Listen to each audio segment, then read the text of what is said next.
Ce fauteuil dissimule un PC complet en son sein tout en restant fonctionnel en tant que siège. Voici son apparence initiale. C'est dingue, non? En fait, ça c'est le résultat final. J'ai oublié de filmer l'avant, mais vous voyez l'idée, ça ressemble à ça. Depuis que nous avons tous commencé à vieillir un peu, beaucoup d'entre nous ont décidé qu'ils ne voulaient plus que leur PC soit une grosse machine bruyante et poussiéreuse sur le bureau qui prend de la place précieuse. L'espace sur le bureau est précieux. Je veux un PC discret, pas dans le cloud, mais bien présent. N'importe quoi, mais pas dans le cloud, avec 300 millisecondes de latence? Tu essaies de me provoquer ou quoi? Donc, le tout nouveau format de chaise ATX a quelques exigences pour être un succès. Les composants PC ne doivent pas compromettre le confort d'assise.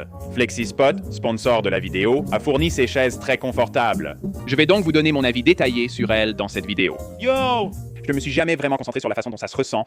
Les composants du PC doivent être complètement invisibles, mais aussi avoir au moins 4 fois la puissance d'une Steam Deck. Mon jeu favori actuellement tourne à environ 2 images par seconde sur une Steam Deck. Je tente d'atteindre le top cent au niveau de difficulté maximale. Je n'arrive pas à atteindre le top cent car quand je joue à distance, il y a de la latence, et quand je joue sur cet appareil, j'ai à peine 3 images par seconde. Ça affiche littéralement 0 image par seconde. Quoi? 7 images par seconde? C'est pas possible. Les composants doivent être de classe bureau, pas de carte mère d'ordinateur portable. Pas de mini-PC, et pas de fichu Raspberry Pi. Jeff, c'est bien, mais ici, on ne fait pas de compromis. On a droit à un seul câble vers le mur sans qu'il pende. Aucun câble ne doit pendre en dessous. À quoi bon avoir une installation invisible avec des câbles apparents? Pas de câble qui dépasse. Mon enfant regarde ses vidéos, ok? La première étape est de préparer la base pour fournir une alimentation de 120 volts. Prenez un fil. Je ne veux pas de fichu fils qui pendent là-dessous, alors je veux faire passer le fil discrètement le long du pied. Je souhaite passer un câble d'alimentation courant alternatif à travers la base du pied de qualité, de type fourreau, avec un marteau. Ainsi, il ne pendra pas n'importe où, évitant que les composants du PC ne finissent dans la chaise. Les maillets en caoutchouc sont géniaux. Ça a vraiment l'air bien. J'ai fait plein de trous sous la jambe pour les colliers de serrage, et j'ai fait en sorte que le seul câble visible sorte par le bout de la jambe, et c'est un câble tressé de haute qualité. C'est notre câble maintenant. Voilà. D'accord, c'est 3 fils à ces 3 fils.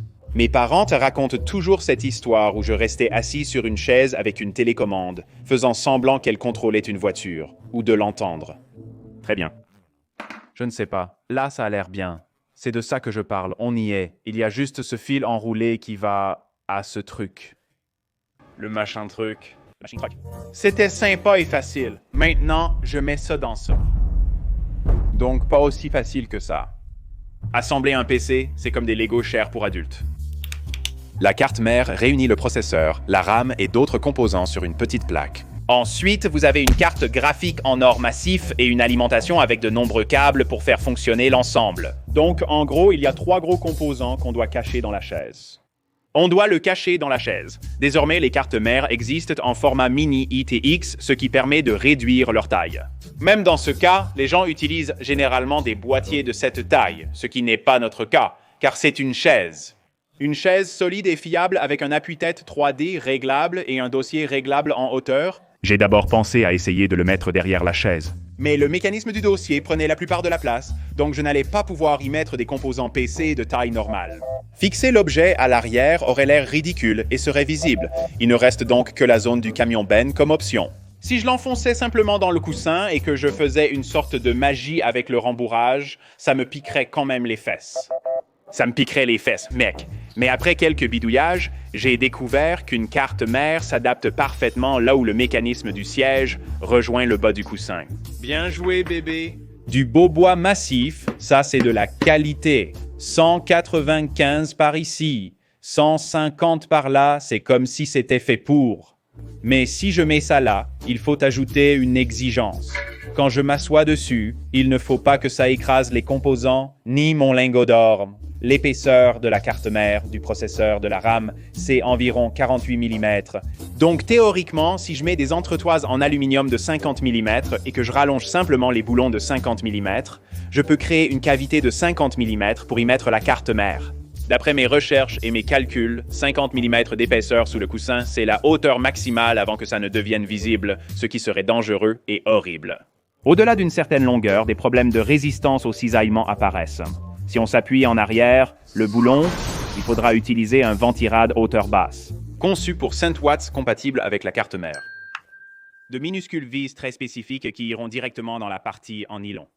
C'est là-dessus, mec, mais le truc, c'est qu'une carte graphique standard fait environ 122 mm de haut, donc ça ne rentre pas. C'est beaucoup trop haut pour être caché verticalement. J'utilise donc un câble Riser Peripheral Component Interconnect Express, ce qui veut dire qu'on peut la coucher sur le côté et elle rentrera juste là, dans la même cavité de 50 mm que la carte mère. Mais ensuite, il y a l'alimentation, et même en format compact, les alimentations font 63 mm de haut. Donc j'ai abandonné, ça ne rentre pas. Je plaisante, parce qu'il existe un autre format appelé Flex, conçu pour les racks de serveurs. Il fait 40 mm de haut, ce qui veut dire qu'il rentre dans notre cavité. Parfait. Boom, effet sonore. Pour une fixation optimale au fond du boîtier, utilisez une colle époxy bicomposante. Croyez-en mon expérience. Directement centré, on utilisera l'espace sous la carte mère comme un canal pour les câbles. Mais ça ne rentre qu'à cet endroit, donc je devrais retirer la GPU, et la GPU ne rentre pas de l'autre côté à moins d'avoir une GPU low profile. Essentiellement la même GPU, sauf que l'une d'elles est plus chère. Voilà.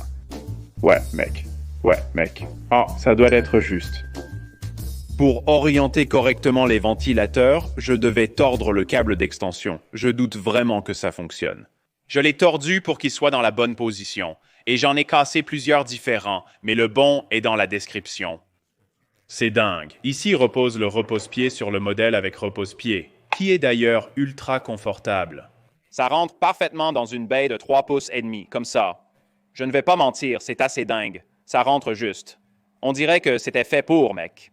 Donc ça veut dire que tous mes composants PC étaient simplement bien coincés entre le matériau de soutien du coussin et le mécanisme de la chaise. Et la chaise est toujours soutenue par des entretoises de 50 mm. Mais tout est visible, on peut juste le voir, c'est là, à l'air libre. Ce qui nous amène à l'étape 4.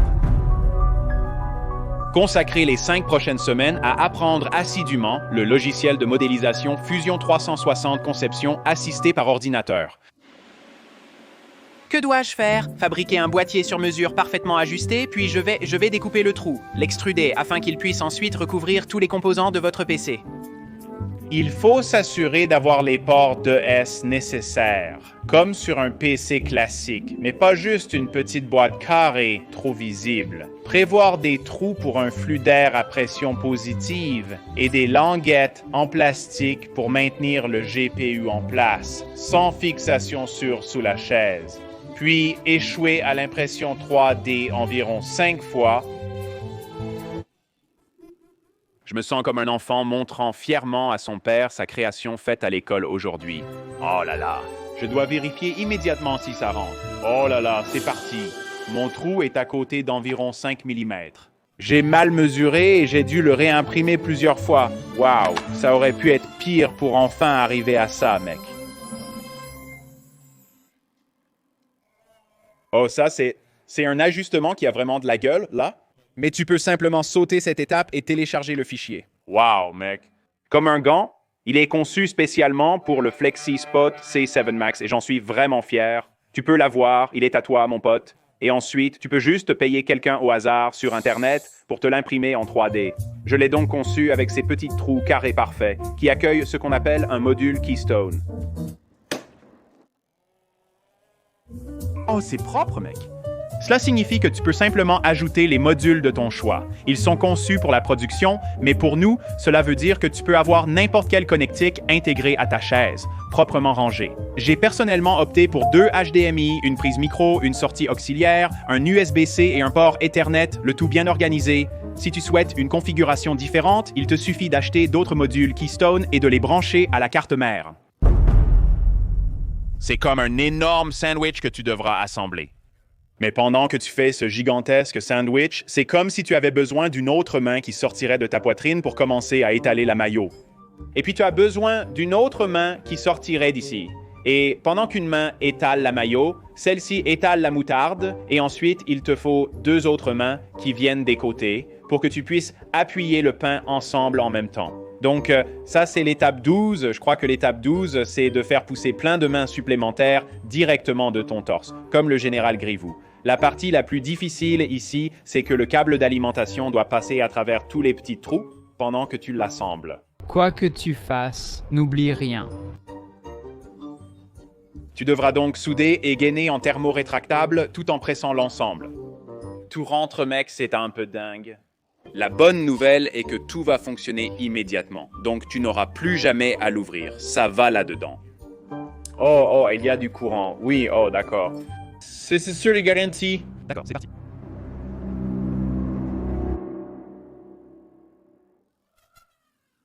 Le GPU ne fonctionne pas. J'ai dû l'ouvrir plusieurs fois à cause d'un problème. D'accord, le GPU ne se détache pas. Les ventilateurs du GPU ne tournaient pas. J'ai remplacé le câble de liaison entre le GPU et la carte mère, mais ça n'a pas résolu le problème. Il s'avère que le GPU est mort, peut-être à cause d'un long stockage dans une boîte. Tu es en train de me dire que c'est juste ce fichu GPU qui est mort? Il se peut qu'il y ait eu de la graisse de moteur dessus ou qu'il ait été impliqué dans un accident d'aviation. Je l'ai ouvert et refermé une douzaine de fois, puis il était prêt. Je suis allé manger le sandwich préparé par ma femme. J'ai un sandwich prêt pour toi. Oh merci, j'ai ajouté quelques touches finales et ensuite c'était aussi simple qu'assembler le FlexiSpot C7 Max. Tu vois, mes parents se sont trompés sur l'histoire parce que je n'étais pas simplement assis sur une chaise à imaginer conduire une voiture sans but. Non, tu vois, on prenait ces télécommandes dans le magasin d'occasion. Elles étaient à vraiment bon marché parce qu'elles n'avaient pas de voiture qui allait avec. Et je me souviens encore aujourd'hui de chaque virage pour rentrer chez nous depuis le magasin d'occasion. Je m'en souvenais intentionnellement, j'avais un plan. Je m'asseyais sur la chaise à la maison et me disais, si la personne qui a apporté cette télécommande revient au magasin d'occasion et ramène la voiture, je ramène ce bolide à la maison. Donc, je conduisais la voiture jusqu'à la maison et courais dehors dans l'allée. Pour voir si la voiture était là. Ce n'était pas juste moi qui l'imaginais. J'avais un but, d'accord? Mon imagination avait un but.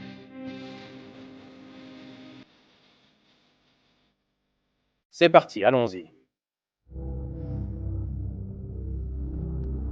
Allons-y. D'accord, ça clignote, je ne sais pas ce que ça veut dire. Les ventilateurs se mettent en marche. Oui, les ventilateurs tournent. Allons-y. La chaise PC. Salut les gars. Quoi de neuf? C'est une chaise, mais c'est un ordinateur. C'est plutôt dingue. Ça ressemble juste à une chaise, mec. Alors comment tu l'utilises maintenant? Regarde tous ces fichus fils qui pendent. En fait, je vais utiliser les modules Keystone en bas, mec. Des fils qui pendent, inutilisables. Tu crois que je vais m'en servir? C'est pour les urgences, ces trucs-là. Il existe plusieurs méthodes, mais avant cela, cette chaise va te faire sentir comme 1 milliard de dollars, à condition que 1 milliard ressemble à un coussin en mousse à mémoire de forme et en latex conçu pour des sessions d'assises de 12 heures, avec des accoudoirs 5D pour soutenir tes bras dans quasiment toutes les positions. Même lorsque tu t'effondres émotionnellement, assis comme un singe avec un poids sur la nuque, le réglage de la profondeur d'assise te permet un confort optimal. Même après être devenu musclé en un rien de temps grâce à Roy sur Insta. C'est moi qui ai contacté FlexiSpot, pas l'inverse. Ça fait des mois que je suis assis sur cette chaise. J'ai essayé la plupart des autres chaises. C'est celle-ci la bonne. Toutes les impressions 3D, tout est disponible uniquement pour cette chaise en particulier. En achetant une C7 Max, vous soutenez la chaîne tout en profitant d'un excellent soutien lombaire. Il propose un retour gratuit sous 30 jours pour un essai sans risque, avec une garantie de 10 ans. Rappelle-toi que les composants PC ne sont pas préinstallés. C'est à toi de le faire. Je dois m'asseoir sur ce que j'ai créé car c'est une chaise, c'est nécessaire.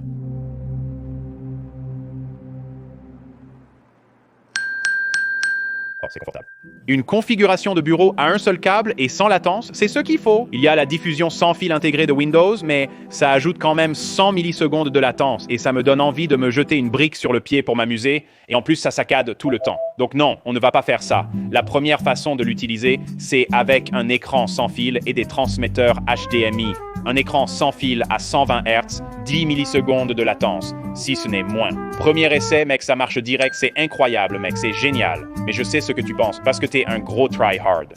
Mais il y a quand même environ 10 millisecondes de latence. C'est un compromis, mec. C'est pour ça que la deuxième façon de l'utiliser n'a aucune latence visible sur le bureau, zéro latence, et j'ai complètement sauté l'étape où je fais passer un câble USB-C optique jusqu'au casque pour que tu puisses avoir un affichage directement sur le visage, 120 Hz, avec le seul problème étant... Est-ce que j'ai l'air idiot? Tu as l'air un peu idiot, donc j'ai dû aller encore plus loin. Le casque réalité virtuelle Big Screen, immersion totale, confort absolu, toute l'installation consolidée dans ton fauteuil. Donc j'étais là, assis dans un fauteuil, en train de jouer avec une manette, mais cette fois c'était réel. J'ai donné vie à mon imagination, 25 ans plus tard. Mais ça devient encore plus fou parce que pour la première fois sur la chaîne, je vous présente un graphique de performance. C'est dingue! Mais il restait une dernière chose à tester. Est-ce que s'incliner en arrière provoque la rupture pure et simple des entretoises de 50 mm, écrasant ainsi tous nos composants? Ce n'est pas cassé. Mec. C'est super, c'est la chose la plus pratique que j'ai jamais construite.